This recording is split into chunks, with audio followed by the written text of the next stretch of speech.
Bonjour ou bonsoir à tous. À nouveau, bienvenue sur ma chaîne Orchidée. Je reviens vers vous dans une nouvelle vidéo pour analyser la série Karma, donc l'épisode 12 de la saison 3. Avant tout, j'aimerais remercier les nouveaux abonnés, les personnes qui ont laissé des commentaires dans les vidéos précédentes. Je vous remercie de suivre mes vidéos et je prends plaisir déjà de manière naturelle à les faire. Et c'est d'autant plus encourageant lorsque je vois que vous interagissez en commentaire. Donc merci beaucoup à vous. Donc cet épisode était encore riche en interprétation, riche en compréhension de certains éléments. Donc la première chose sur laquelle j'aimerais revenir du moins, c'est la conversation entre Papa Saliou et sa belle-fille Maï. On le voit mal à l'aise durant cette conversation. Durant laquelle elle lui exprime la confiance qu'elle a en lui et en sa femme, alors qu'au fond, c'est à cause d'eux qu'elle a été atteinte par un sort et indirectement, du moins ce sort a atteint son fils, son bébé. Et elle a tellement confiance qu'elle ne veut même pas revenir sur l'épisode où il a repris son enfant. Elle lui dit de ne pas s'excuser, mais que de ne pas recommencer bien sûr, mais elle lui demande de ne pas s'excuser et que la prochaine fois, c'est elle qui emmènerait bébé Saliou. Donc on voit que cette conversation dans le futur va passer d'un moment de complicité, entre guillemets, puisqu'elle ne sait pas ce qui s'est tramé dans son dos, à une sensation de recevoir un poignard dans le dos. Parce que quand la vérité va être révélée, elle se sentira abusée, manipulée. Et un retour en arrière, selon moi, risque d'être difficile. Et ça va également non seulement impacter sa relation avec ses beaux-parents, mais également sa relation conjugale, puisque son couple va être il va avoir une certaine fragilité, une certaine cassure dans son couple. Et est-ce qu'on va en rester à une certaine fragilité qui va pouvoir se resolidifier et ils vont pouvoir reconsolider leur couple, ou est-ce qu'on va partir cette fois-ci vers une nouvelle rupture qui cette fois sera définitive entre Maï et Lamine. Donc à voir. Un point important, et je vois qu'il revient à chaque fois, du moins ça fait 2 fois que ce point revient, c'est on voit que la mère de Lamine, donc sa belle-mère, a entendu toute la conversation à travers la fenêtre de la cuisine. Je suppose que c'était la cuisine. Et on la voit derrière les barreaux de cette fenêtre. Ce qui symbolise donc sa culpabilité d'un acte pour avoir commis un acte qui est moralement réprouvable. Donc sa conscience est torturée, elle est emprisonnée mentalement par ce secret. Et ça me mène à faire un parallélisme avec la scène où dans la vidéo de l'épisode 11, dans laquelle je vous disais que Malika était adossée à des barreaux à la morgue, et ça représentait également sa culpabilité et son emprisonnement mental du fait de ses turpitudes et de son passé qui l'ont rendu fragile mentalement et instable. Donc c'est vraiment intéressant ce parallélisme entre les deux, du moins c'est comme ça que je l'interprète. Un deuxième point intéressant, c'est toujours dans le thème des consciences torturées qui vont peut-être s'alléger, mais pas sans conséquences, parce que les conséquences, on ne peut pas y échapper, on ne peut pas y déroger. C'est donc j'invite à la barre Ndeye Marie, qui est la reine de la conscience torturée. On voit qu'elle, dans cette scène où elle arrive et qu'elle trouve Boris assis, on voit qu'elle lui présente en quelque sorte ses excuses. On voit qu'elle se sent quand même comment elle passe le pas de la porte, on la sent évitante, comme si elle était intimidée, un petit peu honteuse. comme un enfant qui vient demander pardon à ses parents après qu'il ait été puni et, et qui demande comme s'il demandait à sortir de sa chambre parce qu'il a réfléchi, voyez-vous. Et là, encore une fois, en regardant le visage de Boris, élément qu'on retrouve dans les épisodes précédents, on voit qu'il y a 2 illuminations distinctes de son visage. Et cette fois, on va avoir confirmation des hypothèses que j'avais soulevées dans les vidéos précédentes. On va avoir confirmation que cette double illumination nous montre effectivement qu'il se réveille. Il y a une mise en lumière, une entrée en scène d'une nouvelle facette plus affirmée de Boris, plus autoritaire, qui était jusqu'alors méconnue. Cette scène commence avec Boris qui est assis, donc ça illustre bien son évolution. Boris est d'abord assis, puis il s'est dressé, comme on peut le voir là sur l'image, face à Ndeye-Marie pour lui faire face. On voit qu'il s'est ancré dans le sol. On l'a rarement vu avoir cette posture pleine d'assurance, comme s'il prenait possession de l'espace, contrairement aux scènes précédentes où il était assis, il restait assis. C'était une Ndeye-Marie qui était debout et il était plutôt passif. Là vraiment on voit il prend possession de l'espace, il est actif, il agit, enfin il passe à l'action. Ce qui est intéressant, c'est également la colorométrie de leurs vêtements qui va évoluer tout au long de l'épisode, et ça j'y reviendrai. Par exemple là, on voit qu'il a encore sa chemise à carreaux avec beaucoup de rose, le rose qui symbolise d'un point de vue négatif le manque de confiance, mais elle est également teintée de bleu, ce bleu qui vient nuancer ce manque de confiance, et ce bleu foncé fait référence à la force, la confiance. Et on le voit par son attitude, au-delà de sa posture imposante, ancrée dans le sol, on voit qu'il hausse le ton, il met fin à la conversation, alors qu'habituellement c'est Ndeye-Marie à plusieurs reprises qui est partie. Une fois lorsqu'elle s'est disputée, du moins lorsqu'elle l'a réprimandé de manière très irrespectueuse devant ses frères et sœurs, c'est elle qui a quitté le salon. La deuxième fois où il y a eu une dispute également, il y avait le père de Boris qui y a assisté, c'est elle qui a quitté la pièce. Là, pour une fois, c'est Boris qui met fin à la conversation pour manifester son mécontentement et pour la pousser à la réflexion par rapport à son comportement, et c'est lui qui quitte la pièce. Donc il y a vraiment un jeu de pouvoir qui se joue. La personne en général qui quitte la pièce est un peu considérée comme la personne qui a le dernier mot, qui va pousser à la réflexion son interlocuteur. Et là, en l'occurrence, son interlocutrice, sa femme, qui, elle, est vêtue de noir et de blanc. Donc, le fait qu'il y ait 2 couleurs, pour moi, ça dénote de son instabilité émotionnelle, du fait qu'elle fasse face à un dilemme, tout avouer à son mari, ou tout avouer et risquer de perdre, de mettre fin à son mariage, qui tantôt lui tient à cœur, tantôt l'exaspère, on ne sait pas trop sur quel pied danser. Mais c'est un personnage intéressant, ça montre comment l'être humain peut être complexe, et ça nous permet nous aussi de nous analyser. Des fois c'est vraiment intéressant en fait d'analyser les personnages dans les fictions. C'est pas juste du divertissement, c'est beaucoup plus profond que ça, je trouve, quand on a une certaine lecture. Donc il y a ce dilemme-là entre tout avouer à son conjoint, et en parallèle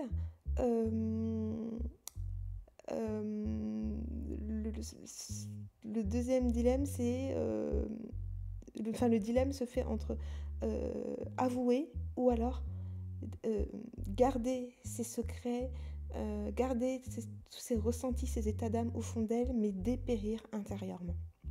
Donc c'est vraiment une conversation impactante, parce qu'on voit qu'à la fin, elle s'assoit, comme si elle réalisait que tout cela allait peut-être beaucoup trop loin. Elle s'assoit comme pour rassembler ses idées, retrouver ses esprits, et on voit également son ombre derrière. On voit qu'elle n'est plus que l'ombre, pour moi je l'interprète comme ça, comme si elle n'était plus que l'ombre d'elle-même, et le reflet de son ombre sur le mur est tronqué, par le poteau. Donc on ne voit que la moitié de son ombre. Est-ce que ça voudrait dire justement qu'elle est en train de sortir de cette torpeur mentale, qu'elle est en train de sortir de ce brouillard mental et que justement elle va vers la clarté par rapport à elle-même, par rapport à sa conscience. Et on voit que sa conscience la travaille beaucoup. Elle est torturée puisqu'elle fait un cauchemar dans, dans lequel Aziz tente de la noyer. Elle est vêtue de beige, donc là on voit déjà encore une évolution par rapport aux couleurs qu'elle porte. On est passé du noir et du blanc à une couleur unie, donc déjà il semble y avoir une certaine homogénéité au niveau de ses pensées. Son intuition lui parle, ça devient clair que sa relation avec Aziz n'est pas bonne. Et c'est une couleur qui tranche en fait avec les couleurs qui étaient vraiment ambivalentes précédemment. Donc là c'est une couleur unie et beaucoup plus claire, comme si elle se rapprochait de sa paix intérieure et que sa conscience allait être calmée, apaisée par la suite, puisque le beige représente la simplicité, la douceur, le naturel. Et ces trois concepts, simplicité, douceur, naturel, moi, m'évoquent l'enfance. Pour moi, ce sont des concepts rattachés à l'enfance et on le voit bien parce que telle une enfant, elle trouve refuge dans les bras de son père. Elle trouve refuge dans l'oreille attentive de son père qui est également son confident. Et elle avoue, et là, face à son père, elle est vêtue tout de blanc. Et ça symbolise justement on va dire, l'épurement de sa conscience, le nettoyage de sa conscience, puisqu'elle avoue tout à son père. Elle se soulage réellement. Et bien que le plus dur qui reste à faire sera face à Boris. Et le fait qu'elle soit vêtue tout de blanc, pour moi, je l'interprète comme si elle mettait enfin la lumière sur ses motivations profondes lorsqu'elle est rentrée dans cette relation avec Boris et qui l'a menée jusqu'au mariage. Et elle avoue enfin que c'était d'une part pour honorer ses parents et leur réputation. Donc ça, c'est un phénomène de société qui est très courant. Beaucoup font des choses pour leurs parents et malheureusement ne pensent pas à eux et finalement ils se retrouvent dans des ménages où ils ne sont pas heureux ou dans des situations même en dehors de relations amoureuses, dans des études, dans des trucs qui ne les épanouissent, dans des aspects, des domaines de la vie qui ne les épanouissent pas parce que ce ne sont pas des choix intrinsèques à eux mais vraiment des choix pour faire plaisir. Elle avoue enfin qu'elle ne s'est mariée ni par conviction ni par amour. Mais une chose pour moi qu'elle semble oublier et qui lui ferait beaucoup de bien, c'est qu'elle oublie ou n'ose pas dire que c'était une manière pour elle aussi de se donner de la valeur à elle-même et de prouver à tort qu'elle avait rebondi après ses échecs, du moins échecs, après ses expériences, on va dire plutôt malheureuses en amour, alors que elle devrait prendre conscience qu'elle a déjà sa valeur en dehors d'un quelconque couple, en dehors d'une quelconque amitié, et elle devrait plutôt, et qu'elle aurait dû se concentrer sur elle d'abord, se reconstruire, reprendre confiance en elle. Donc pour moi, elle se fait à elle-même encore, elle se fuit encore elle-même. Selon moi, elle se fait encore un petit peu de mal en ne reconnaissant pas cela, parce qu'elle parle encore toujours des autres. Elle dit pas c'est moi qui ai fait ce choix et je n'aurais pas dû, effectivement. Je l'ai fait aussi pour redorer mon image parce que je n'avais pas d'estime de moi, mais elle est encore tellement projetée vers l'extérieur et pas vers elle-même, dans son intérieur, dans son intériorité, et c'est un petit peu dommage. Mais cette conversation est très belle avec un père qui se révèle être aimant, à l'écoute, de bons conseils qui l'aident à faire face à la réalité. Donc il ne la caresse pas dans le sens du poil, mais en même temps il ne l'enfonce pas plus bas que terre. Donc c'est vraiment appréciable.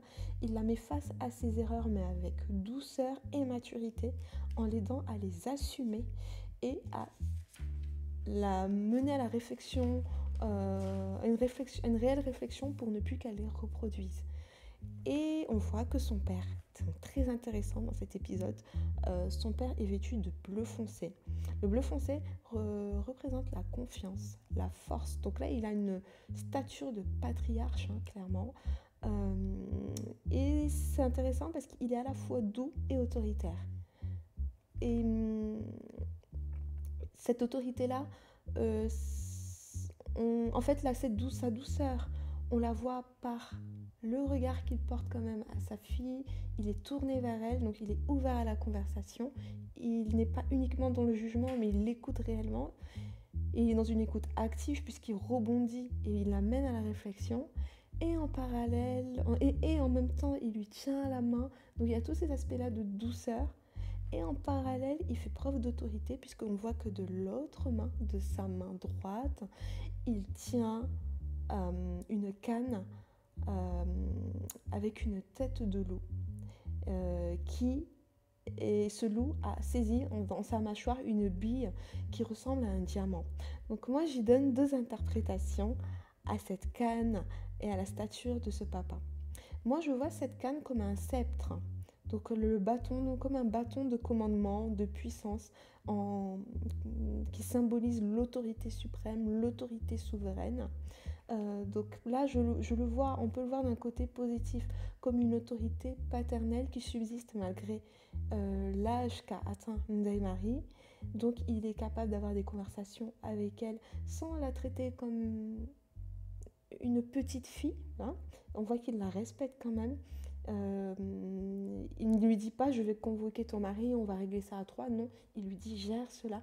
Donc il lui délègue la responsabilité de ses propres actes pour l'aider justement à grandir. Donc c'est vraiment intéressant cette autorité-là qu'il a. Et le loup, et là, en même temps il est protecteur parce que la boule qu'il y a dans la gueule de ce loup qui orne la canne peut représenter un diamant. Et ça montre qu'il considère sa fille comme son diamant, qu'elle est très précieuse à ses yeux, c'est la prunelle de ses yeux, il veille sur elle jalousement, bien qu'elle soit devenue adulte. Il est prêt à la défendre, mais en même temps, il est prêt également à la remettre sur le droit chemin, lui faire des rappels.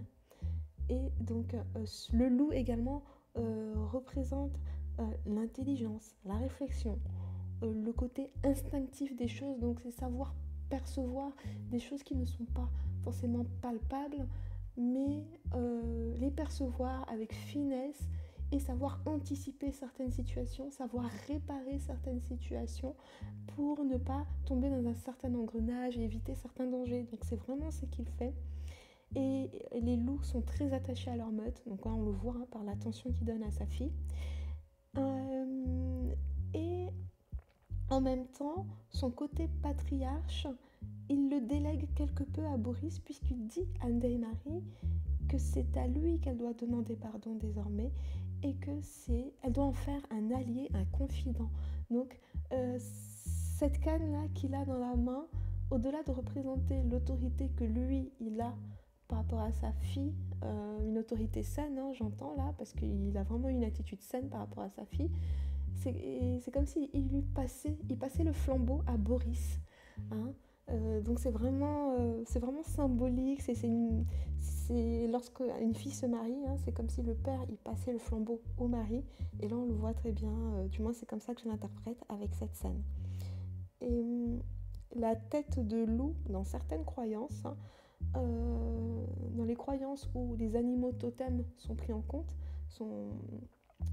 donc si un loup, si une personne a pour animal totem un loup dans certaines croyances, ça représente la liberté, l'indépendance, et on voit que ça nous ramène à Ndaye-Marie. Elle est en quête justement de liberté de ses choix, de ses actions. Elle souhaite arrêter de vivre pour le regard des autres, mais plutôt elle est à la recherche d'un regard approbateur d'elle-même, sur elle-même en fait, hein, pour calmer sa conscience, se pardonner, repartir sur de bonnes bases et faire des choix qui lui feront du bien et avec lesquels elle sera en accord et en paix. Donc là, c'était ma première interprétation d'un point de vue vraiment paternel. Si on interprète cette canne avec la tête de loup d'un point de vue extérieur à la sphère familiale, on pourrait se demander si le père Ndayemari serait éventuellement lié à l'enquête qui est en cours par rapport au kidnapping par rapport au kidnapping excusez-moi, j'ai un petit par rapport au kidnapping de Majib. Excusez-moi pour le petit trou de mémoire. Par rapport au kidnapping de Majib et par rapport à ses diamants. Est-ce que justement la boule qui est encastrée dans la gueule de ce loup représente justement, fait référence à ces diamants volés en question? Et est-ce que ce loup-là ne ferait pas référence au fait que le père Ndayemari serait le chef d'une meute, donc d'une organisation, parce que le loup peut être signe justement de danger, peut-être signe également de méfiance par rapport au monde extérieur. Donc est-ce que sa méfiance par rapport à Majib du fait de ce qu'il a fait à sa fille l'a également poussé à se venger éventuellement? Bon, et le loup représente également la force, la puissance. Donc est-ce qu'il sera à la tête d'une organisation? Est-ce que cette boule également dans la gueule du loup représenterait Majib, le fait qu'il soit kidnappé, qu'il soit saisi par le père Ndayemari? Bon, c'est une hypothèse à laquelle j'ai pensé, mais à laquelle, on va dire, je ne la mets pas au top 1 des hypothèses. Je n'y crois pas vraiment et je n'espère pas, honnêtement. Je préférerais que le père Ndayemari garde cette place de père raisonnable, hein, qu'on ait un personnage qui quand même reste sain mentalement, ça serait bien. Mais ça serait également intéressant et une belle surprise, un bon rebondissement. Ça serait un bon suspense. Mais je ne le mets pas au top des hypothèses, je ne crois pas vraiment. Moi, je le vois plus comme, je vous disais, un passage de flambeau à Boris. Et en parlant de Boris, on le voit justement dans cette scène où il fait face à Malika, dont le secret a été révélé. C'est bien elle qui a renversé Majib, c'est bien elle qui est à l'origine de tout ce qui arriva à Majib et à la perte de l'enfant donc d'Amiléa, puisqu'elle était enceinte et qu'elle a dû donner du sang à Majib. Donc je ne pense pas qu'ils sont rentrés dans ces détails-là dans l'article qui est paru. On n'a pas encore vu l'article, mais en tout cas, tout le monde est au courant dans la famille que c'est bien Malika qui était à l'origine de cet accident. Et là, on voit un Boris, encore une fois, qui est ancré dans le sol, qui s'impose, qui est même agressif, hein, je trouve. Son côté agressif, bon, je suis perplexe par rapport à certains mots qu'il a pu dire, mais je reviendrai plus tard là-dessus. Mais sa colère, par contre, on l'entend. Et elle est à juste titre, hein, elle est justifiée, sa colère, puisqu'effectivement, Malika est un danger. Et la couleur que porte Boris, donc là on voit encore, je reviens au point que j'ai soulevé tout à l'heure, l'évolution, la colorométrie des vêtements que portent les personnages, Ndayemari et Boris. Donc là on voit que Boris il passe à nouveau un cap, on voit que là il porte du bleu clair qui tire sur du bleu turquoise, et c'est une couleur qui représente la régénérescence, l'évolution, la transformation, le besoin de changement. Et là, ça correspond totalement à Boris dans cet épisode. On voit une métamorphose incroyable. Il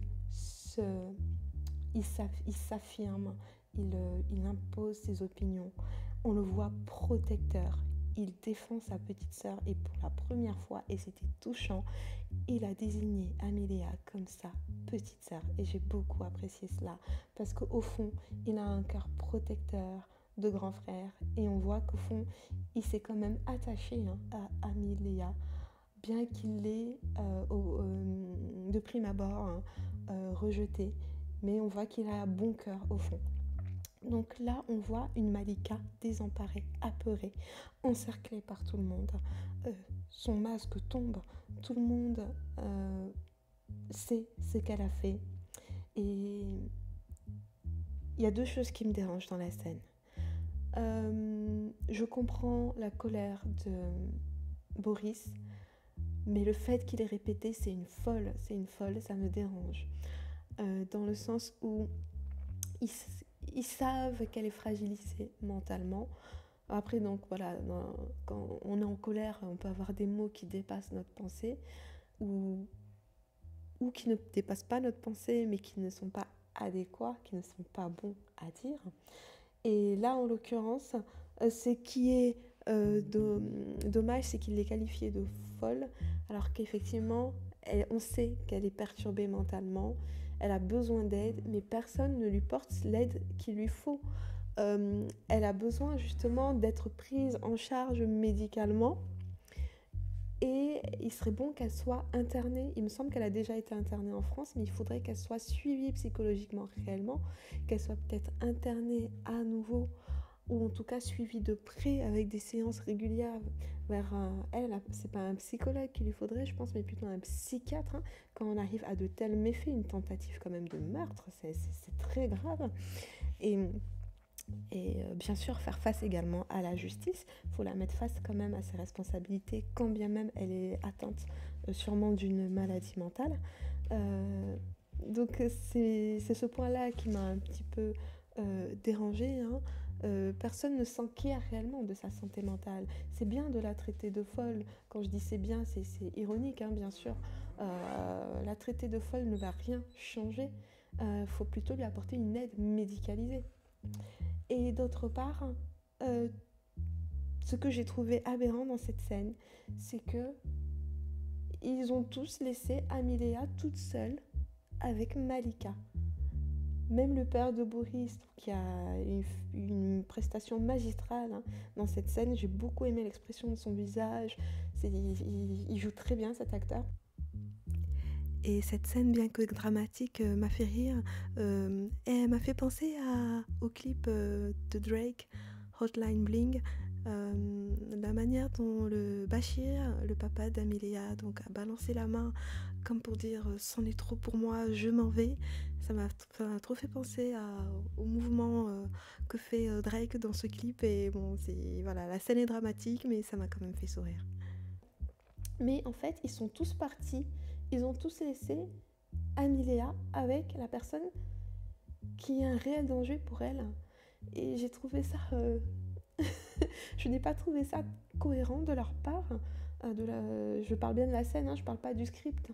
Parce que le script, justement, veut mettre en exergue sûrement la gestion de la santé mentale dans certaines sociétés, justement. Donc c'est bien qu'ils aient mis cette scène-là. Mais justement, cette scène m'a dérangée, m'a interpellée, parce que tout le monde l'a laissé avec la personne qui la met en danger. Ils auraient pu dire à Malika, on y va, on sort, et justement l'emmener dans un lieu sûr, parler avec elle, discuter avec elle, la mettre face à ses responsabilités et lui demander d'accepter de se soigner. Et si elle n'accepte pas de se soigner, malheureusement faire intervenir une équipe médicale qui viendrait la chercher pour la faire interner. Et en parallèle, ils ont tous laissé Amelia seule, alors que je pense qu'il aurait été bien qu'encore une fois qu'une personne reste un petit peu avec elle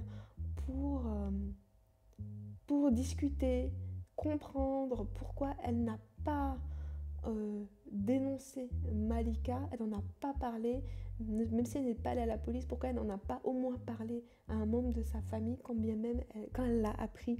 Ça aurait été bien qu'ils essaient de plus comprendre la situation, mais ils se sont encore une fois tous focalisés sur Malika, et Amelia est encore passée inaperçue. Donc c'était vraiment une scène intéressante. On voit la métamorphose de Boris et les masques qui tombent, hein, par rapport à Malika.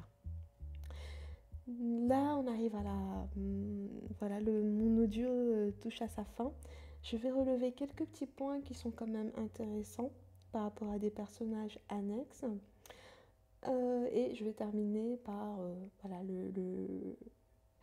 le suspense qui a été créé à la fin de l'épisode. Mais je ne m'attarderai pas dessus puisque je l'ai déjà abordé c'est un sujet que j'ai abordé dans la vidéo précédente où je parlais du cas d'Anna, donc l'énigme qui tourne autour d'Anna. Donc là, une petite parenthèse par rapport à Kani. On découvre une Kani qui se confie à son amie Siam par rapport aux rêves qu'elle a. Donc elle aimerait changer de vie, changer de nom et ne garder contact qu'avec ses deux amies, Siam et Malika. Donc là, on voit que Kani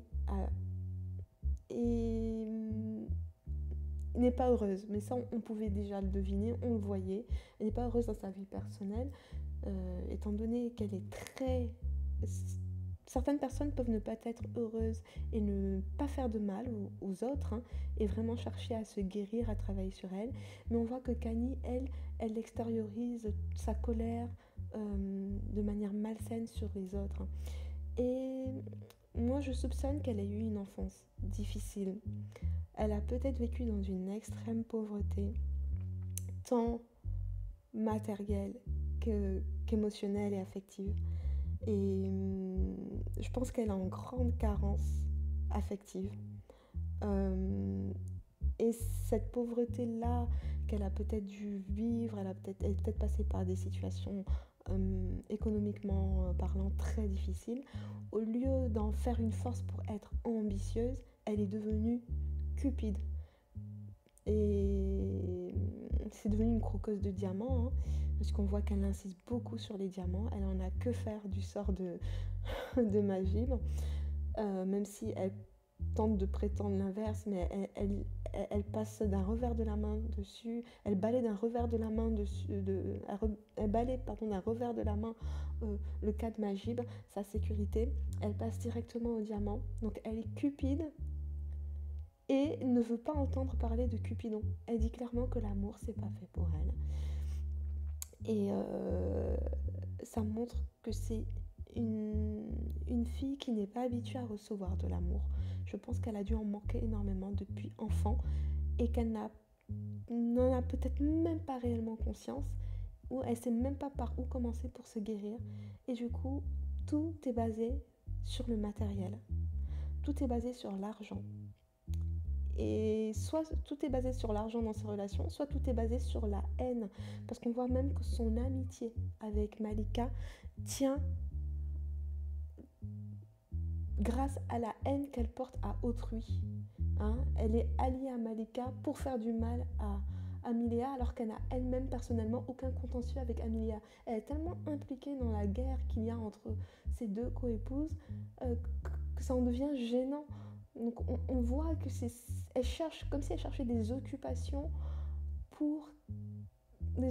malsaines pour calmer la douleur qu'elle a au fond d'elle, à laquelle elle n'arrive pas à faire face et dont elle n'arrive pas à se départir, dont elle n'arrive pas à guérir en fait.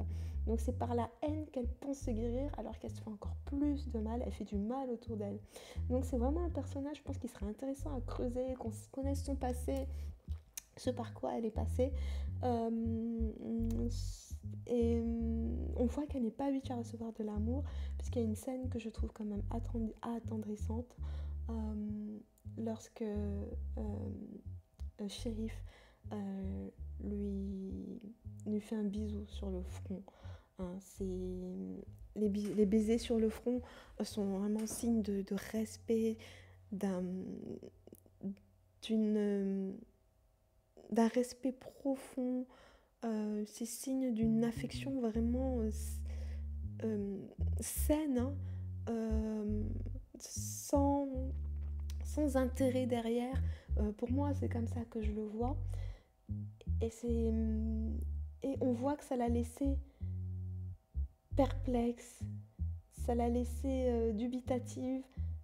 Elle était choquée, comme si elle était choquée de recevoir de l'amour. Donc on voit vraiment elle n'est pas habituée à en recevoir, et elle n'est pas habituée à s'en donner à elle-même, parce qu'elle est vraiment dans un esprit revanchard de haine, mais mal orienté, et elle n'en fait pas une force justement pour devenir une belle personne et être de bons conseils et être déjà de bons conseils pour elle-même.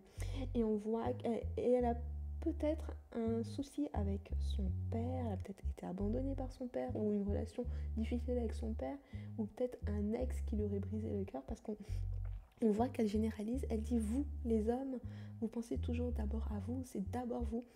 Donc là on sent vraiment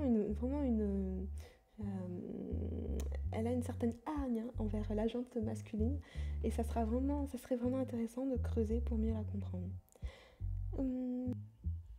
Et un point que j'aimerais soulever également, c'est Jazz. On voit que Jazz, il épaule beaucoup Amy, il est très renseigné concernant l'avancée de l'enquête. Il dit avoir une source au sein de la police. Bon, j'ai un petit doute aussi. Bon, dans cette série, on soupçonne un petit peu tout le monde. J'ai un petit doute concernant Jazz. Je sais pas comment l'expliquer. Il y a un épisode, dans l'épisode où Majib avait disparu, il avait quelques regards un peu que je trouvais un petit peu suspects. Mais c'était peut-être des regards justement suspicieux de sa part. Il essayait d'analyser un petit peu tout le monde dans la pièce. Mais dans tous les cas, j'espère qu'on ne va pas découvrir que Jazz est impliqué dans cette affaire. Et j'espère qu'il est vraiment l'allié d'Amy et que ce n'est pas un énième traître. Une autre petite parenthèse, c'était la conversation entre Ziggy et sa chérie. On voit qu'il veut passer aux choses sérieuses avec elle. Mais je me demande, donc il veut se présenter à son père et justement expliquer qu'ils se fréquentent. Mais est-ce qu'il le fait par dépit? Parce qu'il se dit que Ndeye Marie, dans tous les cas, il se mettra jamais avec elle et il préfère tourner la page et se mettre avec celle qu'il fréquente. Mais j'espère qu'il ne le fait pas par dépit et qu'il veut réellement construire quelque chose avec elle, qu'il est réellement attaché. Mais j'en doute et je sais pas, j'ai l'impression que le destin de Ndeye Marie et de Ziggy, leurs destins sont liés et qu'ils vont tôt ou tard finir par être ensemble. Donc je peux me tromper bien sûr, et c'est mon ressenti personnel. Et enfin, pour finir, le clou du spectacle, c'est l'apparition d'Anna ou de sa jumelle, ou le fruit de l'imagination de Majib. Mais c'est intéressant parce que, bon, je ne pensais pas qu'on allait voir Anna de sitôt, du moins qu'on allait revoir ce personnage de sitôt. Donc j'avais fait une vidéo qui n'avait de lien avec aucun épisode, mais qui était vraiment pour analyser le cas d'Anna, l'énigme qu'il y a autour d'elle. J'ai fait une vidéo il y a quelques jours sur son cas, et c'était vraiment, palpitant, intéressant de voir qu'il l'a intégré de sitôt dans la série. Donc on avance vers la vérité et on voit un Majib léthargique qui est sous drogue, puisqu'on voit que le personnage qui représente Anna ou sa jumelle, ou en tout cas on voit ce personnage qui lui injecte une substance, donc on présuppose que ce serait de la drogue, ce qui expliquerait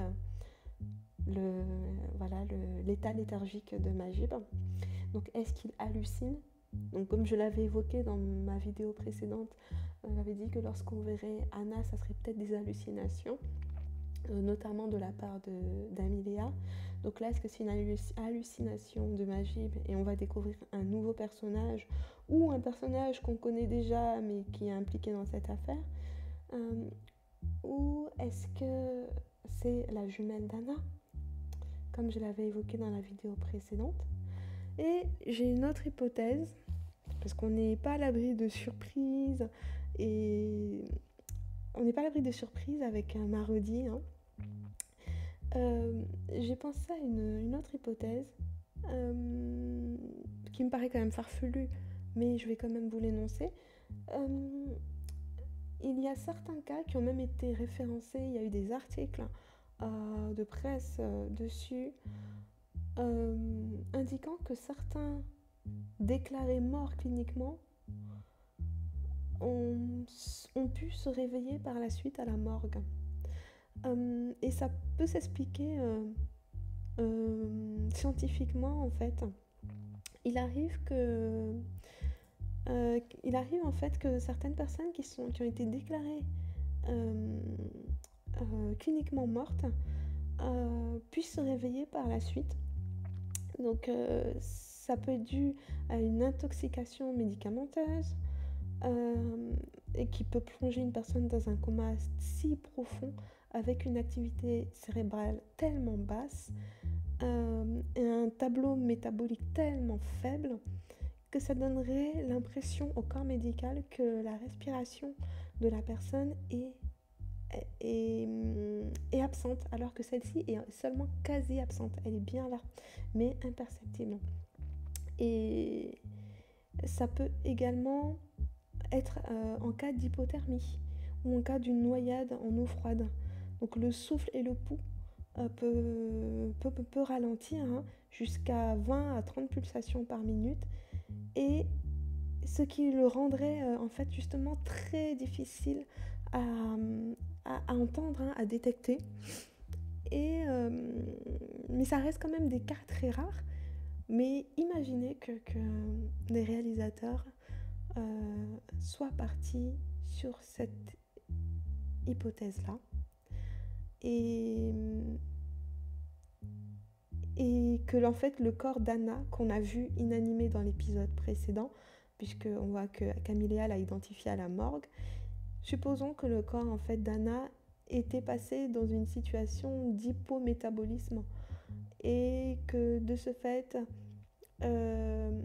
ces cellules continuaient de consommer de l'oxygène, comme je l'ai expliqué précédemment, mais que le corps médical en fait ne le voyait, n'ont pas pu le détecter, et c'était comme si elle était passée en hibernation en quelque sorte, et que finalement elle s'était réveillée et qu'elle avait été mise en sécurité pendant toutes ces années et qu'elle revient. Voilà, ça peut être une hypothèse, j'ai fait quelques recherches là-dessus, j'en avais déjà entendu parler également. Donc ça peut être une hypothèse, qui sait, à voir. En tout cas, ça serait intéressant de voir la suite. Ça peut être également aussi... si on part sur cette hypothèse, il faudrait qu'on nous explique comment l'enterrement d'Anna a pu se faire. Voilà, un enterrement sans corps, alors qu'elle avait initialement été identifiée par Amélie à la morgue. Bon, ça me paraît quand même une hypothèse farfelue, et moi je reste quand même sur l'hypothèse de soit l'hallucination, soit la jumelle. Mais on n'est pas à l'abri de surprises. Bon, je vous remercie en tout cas de m'avoir écouté jusqu'ici. J'espère que cette vidéo vous aura plu. Si vous avez remarqué des choses que je n'ai pas remarquées, si vous avez des hypothèses qui pourraient enrichir justement nos réflexions, ça sera avec plaisir que je vous lirai en commentaire. Et je vous souhaite une belle nuit ou une bonne journée. Prenez soin de vous surtout et avant tout. Et je vous dis à très bientôt. Merci, au revoir.